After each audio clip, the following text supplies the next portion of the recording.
नमस्कार विद्यार्थी मित्र आणि मैत्रिणींनो. आपण मागच्या इंट्रोडक्टरी आपल्या व्हिडिओमध्ये पाहिलेलं आहे, की प्राचीन इतिहासाचे सर्वात महत्त्वाचे टॉपिक्स आपण पाहणार आहोत. त्यातलं पहिलं टॉपिक आहे अश्मयुग, स्टोन एज. तर याविषयी आपण आता माहिती घेऊया. जनरली तुम्हाला सगळ्यांनाच माहिती आहे, की म्हणजे बेसिक सगळ्यांनाच माहिती आहे, की अश्मयुग म्हणजे काय आणि जनरल आयडिया आपल्याला येऊनच गेलेली आहे.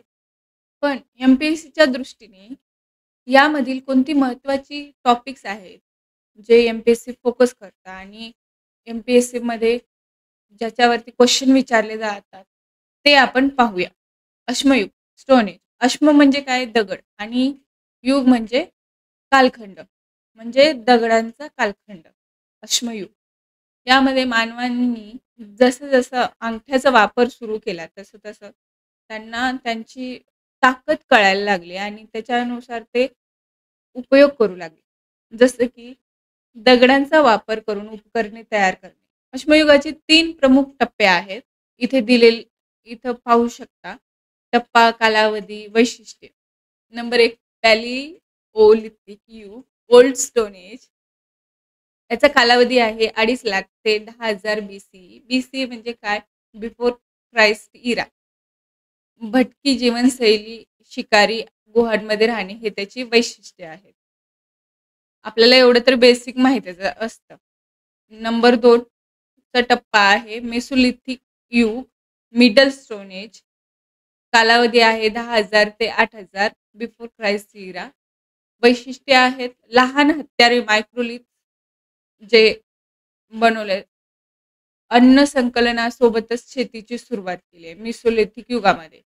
अ, जसं की पहिले दगडापासून ओबड-धोबड अ, हे बनवायची, हत्यारे बनवली जात होती.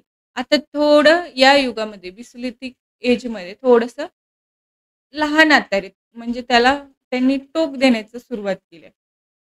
आणि इथे बघू शकता अन्न संकलन म्हणजे अन्न गोळा करायला पण त्यांनी सुरुवात केली. त्यातूनच थोडी-थोडी शेतीची सुरुवात झालेली आहे. नम टप्पा 3रा निओलिथिक युग, न्यू स्टोन एज 8,000 BC नंतर. वैशिष्ट्ये आहेत स्थायिक जीवन, शेती, जनावरांचे पालन, मातीची भांडी, गावांची निर्मिती. शेतीची सुरुवात झाली मेसोलिथिक युगामध्ये. साहजिकच हळू-हळू स्थायिक जीवनशैली आली आहे. त्यामध्ये मग शेतीमध्ये नवीन-नवीन त्यांनी नवीन-नवीन त्यांनी अवजारांचा, जनावरांचा उपयोग करायला सुरुवात केली आहे आणि जनावरांच्या उपयोगाबरोबर बघा इथे जनावरांचे पालन पण सुरू केले आणि मातीची भांडी, मग हळू त्यातूनच गावांची निर्मिती. आता शेती करणं म्हणजे सामूहिक शेती करणार ना, मग त्यामध्ये लोकांची मदत लागेलच. मग हळू सामूहिक जीवनाला सुरुवात झाली आणि त्यातून गावांची निर्मिती झाली. आता ना आपण पॅलिओ पॅलिओलिथिक युग हे त्याचे वैशिष्ट्य आणि स्थळं बघूया. ओल्ड स्टोन एज वैशिष्ट्य दगडाच्या खडबडीत हत्यारे आहे त्यामध्ये. हे बघा मी मगाशी म्हणलं तेव्हा त्याप्रमाणे इथं आहे, की दगडाची खडबडीत हत्यारे बनवायला सुरुवात केली आहे. गुहांमध्ये वस्ती करायचे. गावांचे वगैरे होतं का पहिले ओल्ड स्टोन एज नाही, गुहांमध्ये राहायचे आणि शिकारी आणि अन्न संकलन. आता ओल्ड स्टोन एजचे महत्त्वाची स्थळे बघूया. स्थळ, राज्य आणि वैशिष्ट्य. भीमबेटका ही सर्वात महत्त्वाची साईट आहे, जी की आपल्याला विसरायचे नाही. ही आहे मध्य प्रदेशमध्ये. गुहाचित्रे आहेत इथे. ही युनेस्को वर्ल्ड हेरिटेज साईट म्हणून घोषित करण्यात आलेली आहे. हुंसगी कर्नाटकमध्ये आहे. मोठ्या प्रमाणात हत्यारे सापडले ओल्ड स्टोन एजमधले. कुडप्पा व बेलारी जिल्हे आंध्र प्रदेशमध्ये अनेक पॅलिओलिथिक स्थळांची शृंखला आहे. नर्मदा खोऱ्यातील स्थळे, मध्य भारत, अनेक जुनी मानवी कवटीचे अवशेष सापडले. नंबर 2 मेसोलिथिक युग, मिडल स्टोन एज बघूया आपण आता. वैशिष्ट्ये आहेत सूक्ष्म हत्यारे, मायक्रोलिथ्स, अन्न संकलन प्लस प्राथमिक शेती, कुत्रा पाळण्याचा पुरावा इथे मिळालेला आहे. क्वेश्चन विचारतात MPSC मध्ये की कुत्रा पाळण्याचा पुरावा कोणत्या युगामध्ये आहे? तर मग आपल्याला काय सांगायचं, तिथे टिक करायचं की मिडल स्टोन एजमध्ये मिळतं. मगाशी पण म्हटलं होतं मी की हे बघा, मायक्रोलिथ्स सूक्ष्म हत्यारे बनवले, दगडांचे जे ओबड-धाबड बनवले ओल्ड स्टोन एजमध्ये, त्याला तीक्ष्ण बनवून त्याचा उपयोग करू लागले. आणि तीच हत्यारे शेतीमध्ये, प्राथमिक जे शेती आहे, शेतीमध्ये ते खोदणं काम वगैरे करायला त्यासाठी पण ते वापरायचे.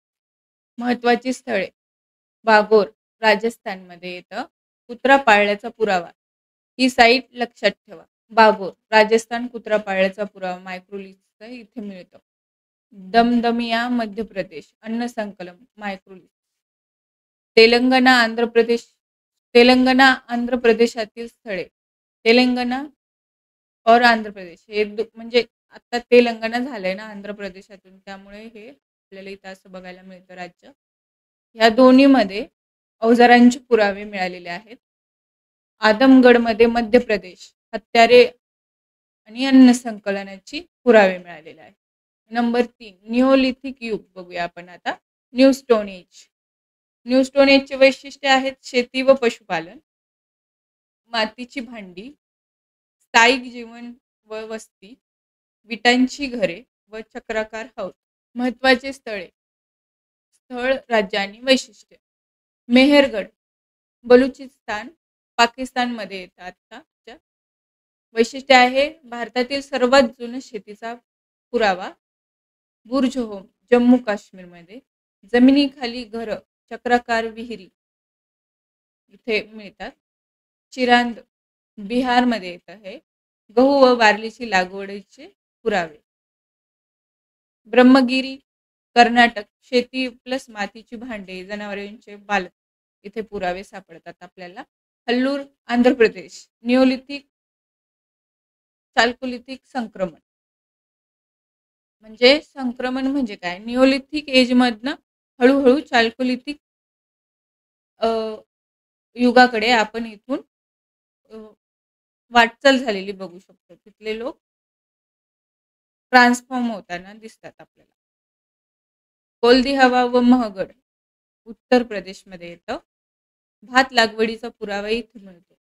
जसे की आपण मागच्या सगळ्या स्लाइड्समध्ये बघितलेले आहे की महत्त्वाची स्थळे कोणती कोणती आहेत, पण तेवढ्यामध्ये सगळ्यात महत्त्वाचे जे स्थळे आहेत ते इथे दिलेली आहे. ही तर कशीच विसरून चालणार नाही आपल्याला. एवढी जरी आपण लक्षात ठेवली तरी दुसरा वेगळा टाईपचा क्वेश्चन आला ओल्ड स्टोन एजवर किंवा या, आपण ही सगळ्यात महत्त्वाची साईट्स आहेत स्टोन एजवरती, अश्मयुगावरती, जर एवढी जरी आपण साईट्स लक्षात ठेवल्या तर आपल्याला इलिमिनेशन मेथड थ्रू आपण कोणताही क्वेश्चन ओल्ड स्टोन एजवरतीचा आपण क्वेश्चन सोडवू शकतो. भीमबेटका चित्रकला व युनेस्को साईट आहे. बागोर कुत्रा पाळण्याचा पुरावा मेसोलिथिक एजमध्ये. मेहरगड सर्वात जुना शेतीचा पुरावा आहे मेहरगडमध्ये. बुर्जहोम जमिनीखाली घर मिळालेले आहे जे की जम्मू काश्मीरमध्ये आहे. कोल्दी हवा भात लागवडीचा पहिला पुरावा आहे. ही तुमच्या सरावासाठी इथे काही क्वेश्चन दिलेले आहेत. तुम्ही ही क्वेश्चन सॉल्व्ह करून टेलिग्राम चॅनल जॉईन करा आणि तिथे या क्वेश्चनची आन्सर सांगा आणि तिथेच तुम्हाला या क्वेश्चनचे आम्ही उत्तरं पण प्रोव्हाइड करू. फर्स्ट टाइमरसाठी टेलिग्राम चॅनल वेगळा आहे आणि रिपीटर्ससाठी टेलिग्राम चॅनल आमचं वेगळं आहे. चला भेटूया पुढच्या व्हिडिओमध्ये. थँक्यू.